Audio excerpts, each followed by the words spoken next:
सुन जू ने एक बार कहा था कि Don't be useful. Be useless. So nobody can use you. तो चलो शुरू करते हैं।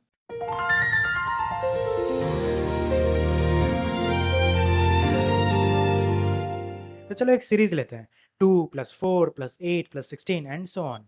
इसे हम कैसे लिखेंगे? Summation of 2 raise to n। अब हम ये देखकर ही पता कर सकते हैं कि ये एक डाइवर्जिंग सीरीज है, ठीक है? So it is diverging. एक और सीरीज ले लेते हैं, 1/2 + 1/4 + 1/8 + 1/16 एंड सो ऑन। इसे हम लिखेंगे कैसे? Summation of 1/2 raise to n, correct? ये हम देखकर ही पता कर सकते हैं कि ये कन्वर्जिंग है, तो चलो लिख देते हैं कन्वर्जिंग। लेकिन अब अगर हम इस तरह से लिखें कि summation of x raise to n, ええええええええअब जो कन्वर्जेंस और डाइवर्जेंस है वो कंप्लीटली डिपेंड हो जाता है x पे। x से कुछ नंबर्स पे ये कन्वर्ज होगा, x से कुछ नंबर्स पे ये डाइवर्ज हो जाएगा। इनफैक्ट नंबर लाइन पे ये कुछ इस तरह से दिखेगा, from some point to some point ये कन्वर्ज हो रहा है, और इसके लेफ्ट साइड में और इसके राइट साइड में ये पूरा डाइवर्ज हो रहा है। अब ये सम पॉइंट्स कुछ भी हो सकता है, -1 to 1 भी हो सकता है, -100 to 100 भी हो सकता है, 3 to 7 भी हो सकता है, कुछ भी हो सकता है। लेकिन ये सम पॉइंट्स कुछ भी हो, हम इसे कहते हैं इंटरवल ऑफ कन्वर्जेंस। और इस इंटरवल ऑफ कन्वर्जेंस का अगर हम आधा कर दें तो हमें मिलता है रेडियस ऑफ कन्वर्जेंस। अब हम कुछ क्वेश्चन सॉल्व करके देखते हैं। तो अभी हमारे पास एक क्वेश्चन है, summation of 1/2 raise to n raise to x raise to n।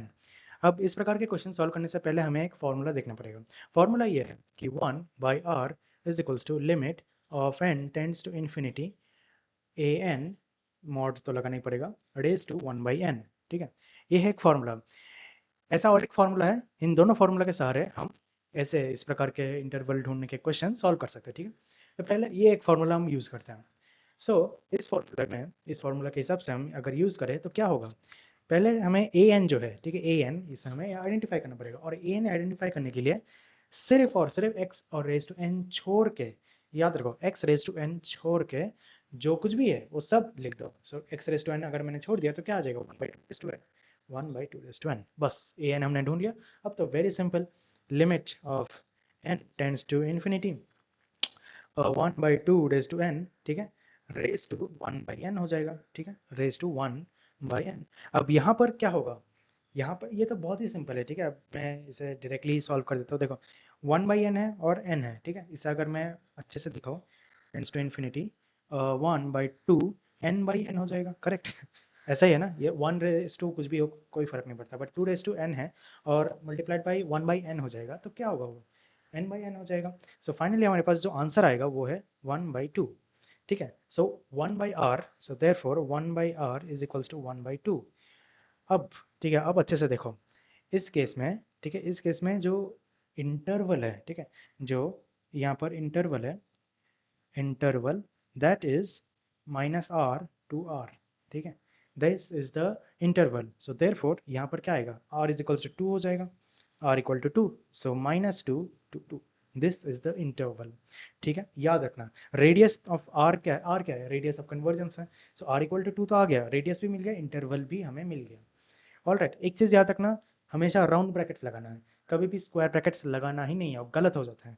हमें ये नहीं पता कि उस पर्टिकुलर जो सम पॉइंट्स की बात कर रहा था ना मैं, उस पर्टिकुलर पॉइंट पे होगा कि ये हमें नहीं पता, उसके लिए अलग मेथड है ढूंढने के लिए, बट कोई भी इंजीनियरिंग का या फिर कोई भी ऐसे सेमेस्टर का एग्जाम में ये नहीं पूछा जाएगा। सिर्फ पूछा जाएगा इंटरवल में क्या हो रहा है और इंटरवल क्या है। सो लिख देना राउंड ब्रैकेट्स में -2 to 2, और राउंड ब्रैकेट्स ही यूज़ करना। Alright, next. अब देखो, इसी क्वेश्चन को मैं थोड़ा सा ऐसा मॉडिफाई कर रहा हूँ। ऑलराइट, सो अगर मैं इसे इस तरह से लिखूँ, summation of n equal to 1 till infinity 1/2 raise to n x minus 1 raise to n, ठीक है? अब मैंने क्या कहा था, x को छोड़ के जो कुछ भी लिखना है वो लिख दो एज एन ए एन। तो इस केस में भी, ठीक है, इस केस में भी ए एन जो है वो क्या हो जाएगा? 1/2 raise to n। So therefore, okay, therefore minus r to r क्या होगा? It will be -2 to 2, but this is not the answer, ठीक है? ये आंसर नहीं है, थोड़ा सा हमें इसमें चेंजेस करने पड़ेंगे। चेंजेस ये है, यहाँ पर जो है ना उसका उल्टा यहाँ पर अप्लाई करो। अच्छे से सुनो, यहाँ पर जो कुछ भी है उसका उल्टा यहाँ पर अप्लाई करना है। सो -1 है, +1 कर देना है। सो द आंसर इज -1 3, समझे? -1 का उल्टा क्या होगा? +1, चिपका दो। -2 + 1 is -1, 2 + 1 is 3, so answer is -1, 3. और एक चीज़ मैं दिखाता हूँ, summation of n equal to 1 till infinity 1 by 2 raised to n x raised to 3n हो गया अभी। इस केस में भी जो an है, ठीक है, an जो है वो क्या होगा 1 by 2 raised to n, an तो चेंज नहीं हो रहा है ना, तो जो -r2r है वो भी चेंज नहीं होगा, ठीक है, वो भी चेंज नहीं होगा।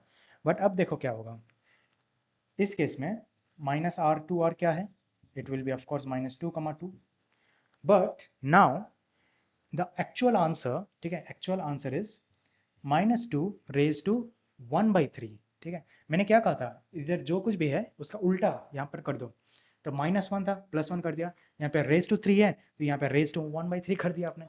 सोच समझ रहे हो ना, यहाँ पे क्या है, ये क्यूब ही तो है ना, क्यूब है तो हमने यहाँ पे क्यूब रूट कर दिया, ठीक है, रेज टू 3 है, रेज टू 1/3 कर दिया, -1 था +1 कर दिया, okay, and therefore this is the final answer, ठीक है।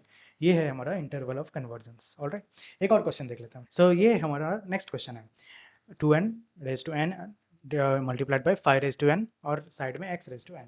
सो इस प्रकार के क्वेश्चंस के लिए हमारे पास और एक फॉर्मूला है, वो है ये limit 1/r of course is equals to limit n tends to infinity an plus 1 by an, ठीक है, जैसे हमने रेशियो टेस्ट में किया था वही है यहाँ पर फॉर्मूला, ठीक है। सो इस केस में इसे अप्लाई कैसे करना है, सो ऑफ कोर्स सबसे पहले हमें an ढूंढना पड़ेगा, ठीक है, an क्या है यहाँ पर 2 raise to n, n 5 raise to n, an plus 1 भी ढूंढना पड़ेगा, so it is equals to 2n plus 1 n plus 1 5 raise to n plus 1, ठीक है। तो ये हमें an और an प्लस 1 मिल गया। नेक्स्ट हमें क्या करना पड़ेगा, limit of n tends to infinity, क्या होगा यहाँ पर, सो an प्लस 1 ऊपर चले जाएगा, so 2n plus 1 divided by n plus 1 multiplied by 5n plus 1 into, इसे हम रेसिप्रोकल में ले लेते हैं, 5 raise to n by n यहाँ पर आ जाएगा एंड 2 रेज टू n यहाँ पर आ जाएगा। नेक्स्ट इसे थोड़ा सिंप्लीफाई करते हैं अभी, limit n tends to infinity, so 2 raise to n plus 1 5 raise to n 5 raise to n 2 raise to n multiplied crossed crossed crossed crossed, और कुछ क्रॉस कर सकते हैं, नहीं कर सकते, ठीक है, which is equals to limit n tends to infinity 2 by 5 n plus 1, ठीक है। फाइनली हमें क्या मिल रहा है, ये 2/5 तो 2/5 ही रहेगा, but limit n tends to infinity 2/5 n 1 plus 1/n, ठीक है, इस तरह से हमने बाहर खींच लिया। सो अगर ऐसे कर सकते हैं तो वापस क्रॉस आउट कर दो, n और n क्रॉस आउट हो गया। अब हम इन्फिनिटी डायरेक्टली सब्स्टिट्यूट कर देते हैं, सो इन्फिनिटी को सब्स्टिट्यूट कर दिया तो ये पूरा 1 बन जाएगा। सो फाइनली हमारा क्या आंसर बना, हमारा आंसर बना 2/5, ठीक है, समझ गया। फाइनली हमारे पास जो रेडियस है वो क्या हो गया, radius of convergence is equal to 5/2, क्योंकि उल्टा करना पड़ेगा। एंड देन इंटरवल क्या होगा, ठीक है, इंटरवल इज -5/2 टू 5/2, ठीक है। यहाँ पर देखो x के ऊपर कुछ प्रॉब्लम तो नहीं हो रहा है, -1 + 1 रेज टू 3 कुछ नहीं है, सो हम डायरेक्टली ऐसे लिख सकते हैं, कोई प्रॉब्लम नहीं। So this is the final answer. मैं एक चीज़ बता देता हूँ, ये चीज़ अगर आप आपके जो फाइनल एग्जाम्स या मतलब सेमेस्टर एग्जाम्स जो होते हैं मिड सेम एंड सेम, उसके लिए आप देख रहे हैं, तो मैंने अपने जो वेबसाइट है www.ppandit.com पे, उधर मैंने सब कुछ अच्छे से ये वीडियोस पोस्ट करके रखा है आप ही के कॉलेज के सिलेबस के अकॉर्डिंग। वहाँ पर अगर आप जाएंगे, आपके कॉलेज का नाम सर्च करेंगे, तो फिर आपको ये इंजीनियरिंग मैथ या फिर अलग जो कोर्सेस है वो मिल जाएगा, जो कि आप पूरे एक दिन के अंदर ख़त्म कर सकते हैं, ठीक है। मान लीजिए कल ही एग्ज़ाम है या फिर परसों एग्ज़ाम है, जस्ट एक दिन के अंदर पूरा जितना भी आपका सिलेबस है पूरा खत्म हो जाएगा, इतने छोटे छोटे वीडियोस मैंने बना कर रखे हैं, ठीक। तो उधर जाइए, आपको सारे के सारे वीडियोस, फिर PYQs, प्रैक्टिस क्वेश्चंस और भी कुछ अगर ज़रूरत है वो सब भी वहाँ पर पोस्टेड है, ठीक है। सो जाइए और वहाँ पे आपका कॉलेज का नाम सर्च कीजिए और वहाँ से आप पढ़ाई कर सकते हैं। ऑलराइट, कोई अगर डाउट रहे, मेरा मोबाइल नंबर नीचे दिया गया है 9309459230, वहाँ पर आप कोई भी मैसेज, कोई भी डाउट है व्हाट्सअप कर सकते हैं, कॉल भी कर सकते हैं अगर चाहे तो। एंड फाइनली इस वीडियो को लाइक कीजिए, कमेंट कीजिए और सब्सक्राइब कीजिए। जितना आप लाइक करेंगे, सब्सक्राइब करेंगे, एक अच्छा कमेंट करेंगे, उतना ज़्यादा हमारा ये जो वीडियो है वो फैलेगा, ठीक है, वो अलग अलग लोगों तक पहुँचेगा, हमारा बेस बढ़ेगा। सो प्लीज़ लाइक कीजिए और अच्छा कमेंट कर दीजिए, ओके। एंड सो या, थैंक यू वेरी मच।